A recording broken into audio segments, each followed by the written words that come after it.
खुलुमबाय लोगोफोर नोंथांमोना थामनेयाव नायनानै भिडिअ फैखाबाय नोंसोरखौ आं बरायदों आं दिनै मा बुंनो आं दिनै आन्दायदों आरोना नोंथांमोना थामनेयाव नुदों जे 14 बोसोर गथ'नि 15 बोसोर गथ'नि बेबायदि बैसोनि गथ'फ्रा दिनै हाबा जादों होननानै नोंथांमोना आं थामनेयाव लिरदों बाथ्राया थार बाथ्रा नाथाय बेनि स्ट'रिखौ आं दिनै नोंथांमोननो खिन्थानायदों जाथाया जाहैबाय मा आंनि बेबायदि भिडिअखौ जुदि सोरबा बै लाइमोन गथ'फ्रा जुदि नायोब्ला एसेबाबो रैखा मोनगौ नाथाय नोंसोरथ' बेबायदि भिडिअखौ नायाना बेफोरबायदि माबा मोनसे बुजायनाय माबा मोनसे मोटिभेशनेल भिडिअ जायफोर माने एक्सपिरियेन्स लानानै भिडिअफोरखौ बुङो जायफोर एक्सपिरियेन्स गोनां मानसिफ्रा दिनै बेफोरबायदि जायाबा हामगौ होननानै नोंसोरखौ जेन'बा एसे माबा खालामो दा बेफोरबायदि बाथ्राखौ नोंसोर खोनासङा रावबो स' खोनासङैनि खारनावनो बेनो दिनै नोंसोर सोमग्रोबाय नोंसोरनि बे खोनासङैनि खाथिरावनो दिनै नोंसोरो नोंनि बिमा बिफाखौ खोमा गन्थं हाख्लाबजोब्बाय लोगोसे नोंनि जाथि खुरमाखौ नोंसोरो खोमा गन्थं हाख'जोब्बाय नोंसोरथ' सानो गावखौनो एक्सपार्ट बिमा बिफानिफ्राय गोरोंसिन आंसो दं आं मिथिगौ नङा होमबा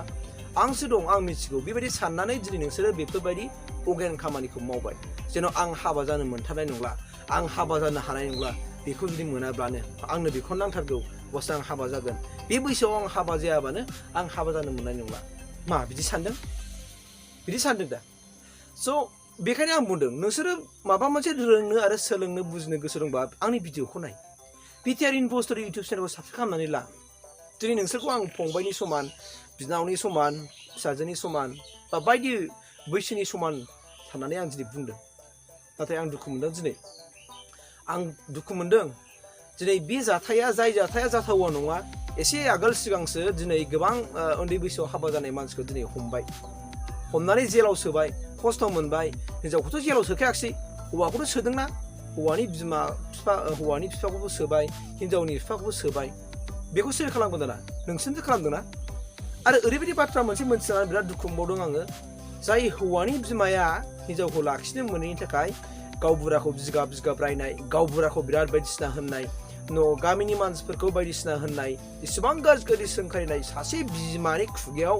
बेबायदि थानो हाथावा सासे गथ'नि बिमानि खुगायाव बेबायदि रावा बोरै ओंखारखो बे बिमा नंखाया बियो जात बिमा नङा बे जात जुदि बिमाबा बेनि बुंनायनि सोलायै बियो गथ'खौ मोजांसो बुंगौमोन नोंगौ गामिनि मानसिफ्रा मोजांखौनो होनदों नोंगौ जे मा बिसोरो मोजांनि नोंनि थाखाय मोजांखौसो बुंदों मा होनदों नै बिमाया गोदोनिफ्रायनो उन्दै बैसोआवनो बिराद हाबा जाबोखाबाय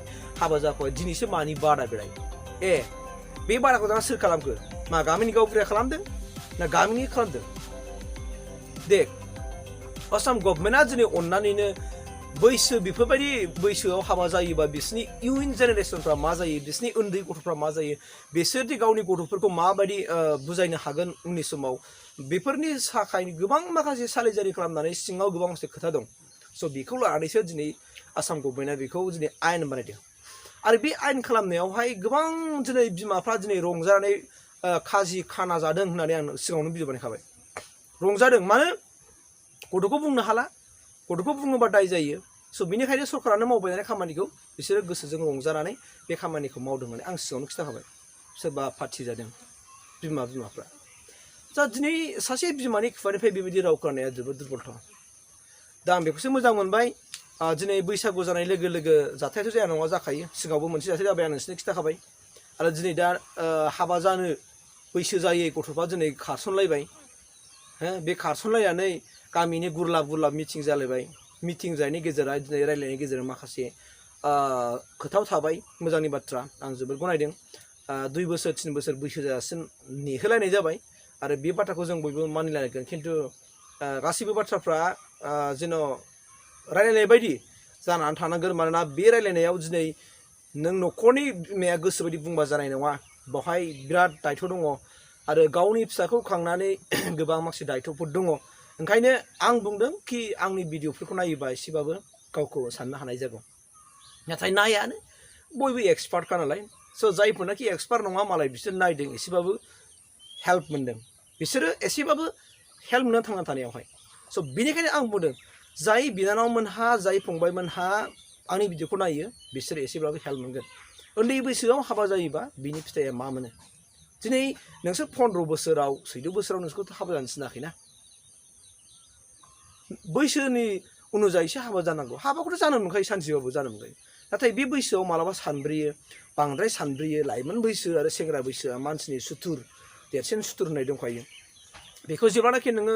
नोंनि गोसोखौ बुजाय आजाय होबथानानै नों बारहोनो हागोन अब्ला नोङो आरो हाबा जानो गोसो जानाय नङा बे सानसेया नोंनाव जोनोम मोनगोन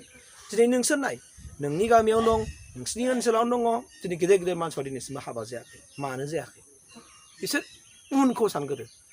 उनखौ साननानै बिसोरो सिन्था खालामो कि माब्रै न'खर संसारखौ दैदेनलांगोन ओंखायनो आं बुंदों जाय बिनानावमोनहा बे खामानिखौ मावबाय आरो दिनै रायलायनायनि गेजेरजोंहाय दिनै मोनसे समाधानाव फैबाय बेयो मोनसे लेखा फरा लिरलायनायाव थाबाय जे 2 बोसोर बा 3 बोसोरनि गेजेराव हाबा जागोन बे मोनसे स्टेन्डार्डखौबो सिफाय मोननाय नङा नङाबा बे न'खराव जाय मानसिफ्रा गेदेर गोलाव सोरबा फोरोंगिरि थांदों सोरबा गेदेर मानसिफ्रा थांनानै दिनै नोंसिनि थाखायनो ओंखारनांदों नोंसिनि थाखाय दिनै रायलायनांगौ जानानै फैदों बेखौ बुजिखा मानहानि दास बेखा नङाबा दिगदार जागोन बेयो आरो बेबायदिनो जुदि सोरबा जा नागिरबावदोंबा गावखौनो सामोल होना ला सम मथे जुलि जा आं बेखिनिखौ नोंसोरखौ बुंबाय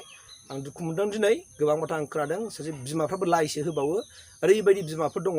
मोजां बुंनानै बुंबाबो बेखौ गाज्रि गाज्रि बुंग्रा साव होग्रा बिसोरखौ बायदिसिना फाफिफ्रा माबाफ्रा बिदि होनग्रा बेबायदि बिमाफ्रा दा गावनाव नांफिनबाय थागोन जानला मोनला साव होनो नाङा खोथाखौ राव बुजिगोन मानसिफ्रा ओरैनो बुङा नुवाबा ओरैनो बुङा मिथियाबा ओरैनो बुङा बेखौ गाव गावनो बुजिना लाग्रोबानो जाबाय स' थेंक इउ